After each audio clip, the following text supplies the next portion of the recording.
નમસ્તે મિત્રો, આજના ગુજરાત સમાચારની અંદર આપ સર્વ સાથે મિત્રોનું ફરી એકવાર સ્વાગત છે। તો આજના સમાચાર વિશે વાત કરું તે પહેલાં તમને જણાવી દઉં કે વિડીયો ખૂબ જ અગત્યનો છે અને આજના સમાચારની અંદર ખેડૂત ઉપયોગી સમાચારો વિશે વાત કરેલી છે। તો વિડીયોને છેલ્લે સુધી જોતા રહેજો અને ચેનલને હજુ સુધી સબસ્ક્રાઇબ ના કરી હોય તો તે પણ કરી લેજો। તો મિત્રો વાત કરીએ આજના પ્રથમ સમાચારને લઈને। તો સૌરાષ્ટ્ર માર્કેટિંગ યાર્ડમાં ચાઇનીઝ લસણનો વિવાદ વકર્યો। ભારતમાં ચાઇનીઝ લસણની આયાત ઉપર દાયકાથી પ્રતિબંધ છે, છતાં ગોંડલમાં ચાઇનીઝ લસણની 4-5 ગોણી ઠલવાઈ જતા જ સૌરાષ્ટ્રના વેપારીઓ અને ખેડૂતોમાં રોષ જાગ્યો છે। જોકે સરકાર આ અંગે ઊંડી તપાસ કરીને આયાત અટકાવે તેવી માંગ સાથે રાજકોટ સહિત સૌરાષ્ટ્રના યાર્ડમાં લસણની હરાજી બંધ રાખીને વિરોધ કરવાનું એલાન અપાયું છે। ચાઇનીઝ લસણ મામલે વિરોધ થતાં યાર્ડ દ્વારા નિર્ણય લેવાયો છે। ત્યાર પછી મિત્રો મહત્વના સમાચાર વિશે આગળ વાત કરીએ તો પોલીસ ભરતીને લઈને મહત્વના સમાચાર। મિત્રો, ગુજરાત પોલીસ ભરતી બોર્ડના અધ્યક્ષ હસમુખ પટેલે ટ્વીટ કર્યું છે કે લોકરક્ષક અને પીએસઆઈ ભરતી માટે 1,54,000 જેટલી અરજીઓ કન્ફર્મ થઈ છે। પોલીસ ભરતીના બીજા તબક્કામાં મોટા પ્રમાણમાં આ અરજીઓ નક્કી થઈ ગઈ છે। ભરતી માટે અરજી કરવા બીજા તબક્કાનો છેલ્લો દિવસ 9 સપ્ટેમ્બરે હતો। મિત્રો, ઉલ્લેખનીય છે કે ભરતીમાં અગાઉ 10.26 લાખ અરજીઓ થઈ હતી। અહેવાલ છે કે નવેમ્બર અથવા ડિસેમ્બરમાં તબક્કાવાર શારીરિક કસોટી લેવાઈ શકે છે। ત્યાર પછી મિત્રો મહત્વના સમાચાર વિશે આગળ વાત કરીએ તો મોદી સરકારે કેન્સરની દવાઓના ભાવ ઘટાડ્યા। મિત્રો, કેન્દ્રીય નિર્મલા સીતારામનની અધ્યક્ષતામાં મળેલી જીએસટી કાઉન્સિલની બેઠકમાં મોટો નિર્ણય લેવામાં આવ્યો છે। કાઉન્સિલે કેન્સરની દવાઓ પરના જીએસટીમાં ઘટાડો કર્યો છે। હવે કેન્સરની દવાઓ પર 12%ના બદલે 5% જીએસટી લાગશે। જીએસટીમાં ઘટાડાથી કેન્સરની દવાઓનો ભાવ ઘટવાના છે। ત્યાર પછી મિત્રો મહત્વના સમાચાર વિશે આગળ વાત કરીએ તો અંબાલાલ પટેલની મોટી આગાહી। મિત્રો, અંબાલાલ પટેલે આગાહી કરી છે કે આજથી રાજ્યમાં વધુ એક વરસાદનો રાઉન્ડ શરૂ થવાનો છે। બંગાળ ઉપસાગરમાં ડીપ ડિપ્રેશન સક્રિય થયું છે, તેથી ગુજરાત, રાજસ્થાન અને બિહારમાં ભારે વરસાદની શક્યતાઓ છે। અમુક સ્થળોએ 14 ઇંચ જેટલો વરસાદ ખાબકી શકે છે। મિત્રો, પંચમહાલમાં ભારે વરસાદ બાદ પૂર આવી શકે છે અને નર્મદા નદીના જળસ્તરમાં વધારો પણ થશે। મિત્રો, આમ ફરી ગુજરાતમાં મેઘરાજા કહેર વરસાવી શકે છે। ત્યાર પછી મિત્રો મહત્વના સમાચાર વિશે આગળ વાત કરીએ તો 450 રૂપિયામાં મળશે ગેસ સિલિન્ડર। મિત્રો, 1 સપ્ટેમ્બર 2024થી 450 રૂપિયામાં ઘરેલું ગેસ સિલિન્ડર મળવા પાત્ર તમને થવાનું છે। સરકારના આ નિર્ણયથી રાજ્યના લગભગ 68 લાખ પરિવારોને ફાયદો થવાનો છે। ગેસ સિલિન્ડર પર મળતી સબસિડી પણ સીધી ખાતામાં આવવાની છે। સરકારે આ યોજનાનો વિસ્તાર કર્યો છે અને હવે એનએફએસએના 68 લાખ નવા પરિવારોનો સમાવેશ કરવામાં આવ્યો છે। આનાથી આ પરિવારોને સસ્તા ભાવે ગેસ સિલિન્ડર ઉપલબ્ધ થવાનું છે, જેનાથી તેમના રસોડાના ખર્ચમાં ઘટાડો થશે। મિત્રો, ઘરનું રસોડું સંભાળતી મહિલાઓ માટે પણ સરકારનું આ પગલું મહત્વપૂર્ણ કહી શકાય। રાજ્ય સરકારે યોજનાના અમલીકરણ માટે માર્ગદર્શિકા બહાર પાડી છે અને સિલિન્ડર લેતી વખતે સંપૂર્ણ કિંમત ચૂકવવી પડશે, જે મિત્રો હાલમાં 806.50 રૂપિયા છે અને સરકાર બાકીની રકમ સીધી ગ્રાહકના બેંક ખાતામાં સબસિડી તરીકે જમા કરશે। મિત્રો, આમ ગ્રાહકોને સિલિન્ડરની કિંમત માત્ર 450 રૂપિયામાં પડવાની છે। ત્યાર પછી મિત્રો મહત્વના સમાચાર વિશે આગળ વાત કરીએ તો મોદી સરકારની ગરીબો માટે 6 યોજનાઓ। મિત્રો, મોદી સરકાર સત્તામાં આવ્યા બાદ એક પછી એક અનેક યોજનાઓ બહાર પાડવામાં આવી છે, જેના દ્વારા જનતાને ઘણો ફાયદો થયો છે। કેન્દ્રની મોદી સરકારે તેના નાગરિકોના હિતમાં ઘણી યોજનાઓ શરૂ કરી છે। આ યોજનાઓ ગરીબ માટે વરદાન સાબિત થઈ ગઈ છે। મિત્રો, મોદી સરકારે ગરીબ અને આર્થિક રીતે નબળા લોકોની મદદ માટે ઘણી લોકકલ્યાણ યોજનાઓ શરૂ કરી છે અને મિત્રો તેનો ફાયદો દેશના સામાન્ય લોકોને દેખાઈ રહ્યો છે। જેમાં મિત્રો વાત કરીએ તો પ્રધાનમંત્રી પાક વીમા યોજના। મિત્રો, આ યોજના ખેડૂતો માટે જીવનદાન સાબિત થઈ છે। આ યોજના હેઠળ કેન્દ્ર સરકાર દેશના ખેડૂતોને દુષ્કાળ અને પૂરના કારણે થયેલા નુકસાન સામે વીમો આપે છે। આ યોજના હેઠળ દેશના ખેડૂતોને 2 લાખ રૂપિયા સુધીનો પાક વીમો આપવામાં આવે છે।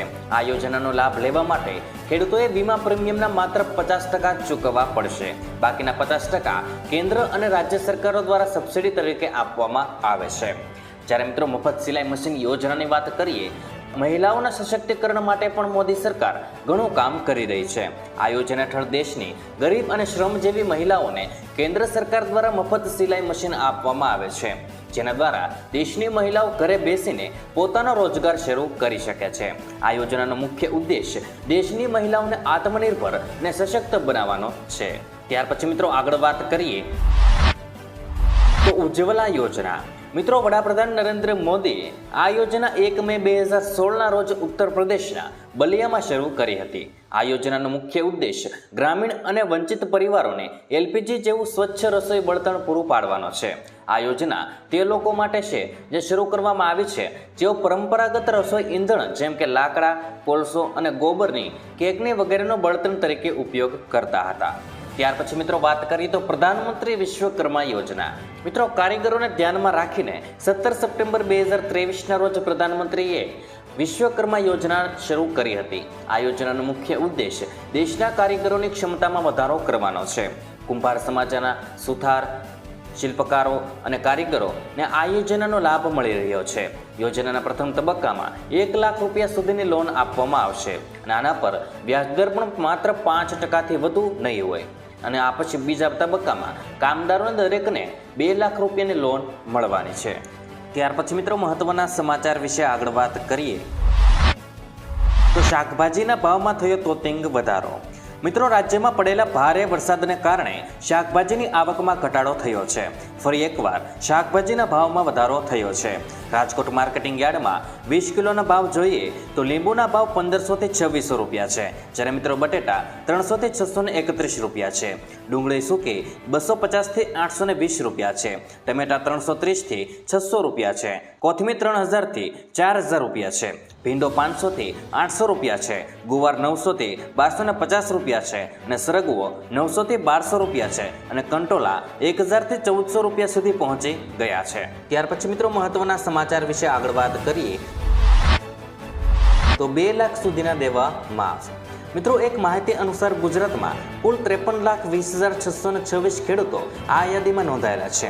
તેમાંથી 37,28,639 ખેડૂતોએ 2022 અને 23 વર્ષ દરમિયાન એટલે કે 31મી જાન્યુઆરી 2023ની સ્થિતિ સુધી એટલે કે માત્ર 10 મહિનામાં કૃષિ માટે કુલ 98,285 કરોડની લોન લીધી હતી.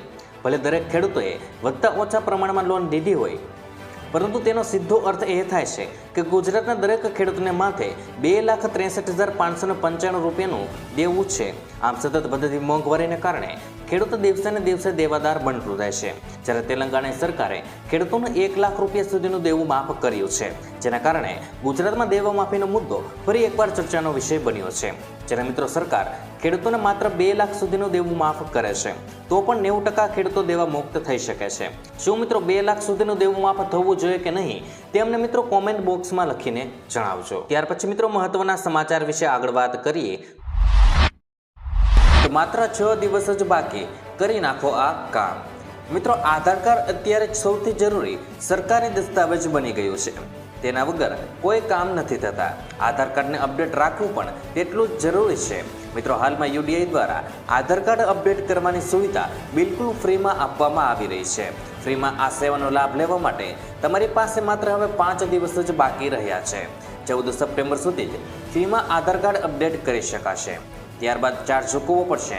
જો મિત્રો તમારે આધાર કાર્ડ અપડેટ બાકી હોય તો વહેલી તકે કરાવી લેજો. ત્યાર પછી મિત્રો મહત્વના સમાચાર વિશે આગળ વાત કરીએ તો મહિલાઓને મળશે 50,000 રૂપિયાની સહાય. પ્રધાનમંત્રી નરેન્દ્ર મોદીની હાજરીમાં ઓડિશાની મહિલાઓ માટે એક મોટી યોજના શરૂ થવાની આશા વ્યક્ત થઈ રહી છે.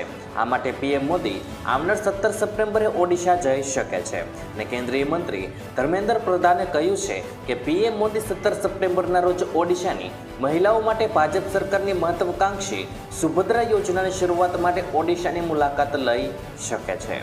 પુરીમાં જગન્નાથ મંદિરના દર્શન બાદ મીડિયા સાથે વાત કરતા કેન્દ્રીય શિક્ષણ મંત્રી ધર્મેન્દ્ર પ્રધાને કહ્યું હતું કે ઓડિશાના મુખ્યમંત્રી મોહન ચરણ મોઝી અને 2 નાયબ મુખ્યમંત્રીઓ પ્રધાનમંત્રીને 17 સપ્ટેમ્બરના રોજ ઓડિશામાં સુભદ્રા યોજનાની શરૂઆત માટે આમંત્રણ આપ્યું હતું. મિત્રો, પ્રધાનમંત્રી તરફથી એના પર સહમતિ જતાવવામાં આવી છે. પ્રધાને કહ્યું છે કે મહિલા સશક્તિકરણ માટે અમે ચૂંટણી દરમિયાન દરેક મહિલાઓને 50,000 રૂપિયા આપવાનું વચન આપ્યું હતું. ઓડિશાના લોકોએ અમારા પર વિશ્વાસ જતાવ્યો છે અને આ બધા વચ્ચે ઓડિશામાં મોહન માઝીના નેતૃત્વવાળી ભાજપ સરકારે યોજનાને લાગુ કરવા માટે એસઓપી જાહેર કરી છે. તેમણે કહ્યું છે કે બીપીએલ કેટેગરી એટલે કે ગરીબી રેખાથી નીચે હેઠળ આવતી 21 થી 60 વર્ષની ઉંમરના વર્ગવાળી 1 કરોડથી વધુ મળવાપાત્ર મહિલાઓને યોજના હેઠળ 5 વર્ષ સુધી વાર્ષિક 10,000 રૂપિયા મળશે. આ યોજનાનો હેતુ મહિલાઓને આર્થિક રીતે સશક્ત કરવાનો છે. તો મિત્રો, વાત કરીએ આજના પ્રથમ સમાચારને લઈને. તો સરકારી ઇમારતો માટે સૌથી મોટો નિર્ણય. મિત્રો, રાજ્ય સરકારની વિવિધ સરકારી વિભાગોની ઇમારતો પર સોલાર રૂફટોપ સ્થાપિત કરવામાં આવી રહી છે. આ યોજના અંતર્ગત માર્ચ 2024 સુધીમાં રાજ્યની વિવિધ સરકારી વિભાગોની ઇમારતો પર 56.8 મેગાવોટની ક્ષમતાની 3023 સોલાર રૂફટોપ સ્થાપિત કરવામાં આવી છે.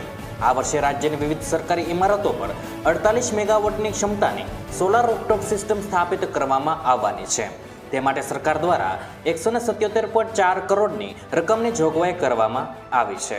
ત્યાર પછી મિત્રો, મહત્વના સમાચાર વિશે આગળ વાત કરીએ તો ભારે વરસાદને લીધે ખેતીના નુકસાનીનો સર્વે શરૂ. મિત્રો, રાજ્યમાં ભારે વરસાદને કારણે થયેલા નુકસાનીનો સર્વે હાથ ધરાયો છે.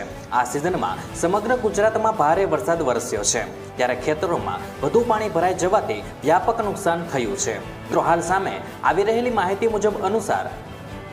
સામે આવેલી માહિતી અનુસાર અમદાવાદ જિલ્લા પંચાયતના જિલ્લા ખેતીવાડી અધિકારી દ્વારા કૃષિ વિભાગની સૂચનાથી અમદાવાદ જિલ્લામાં ખેતીને થયેલા નુકસાન માટે સર્વે હાથ ધરાયો છે.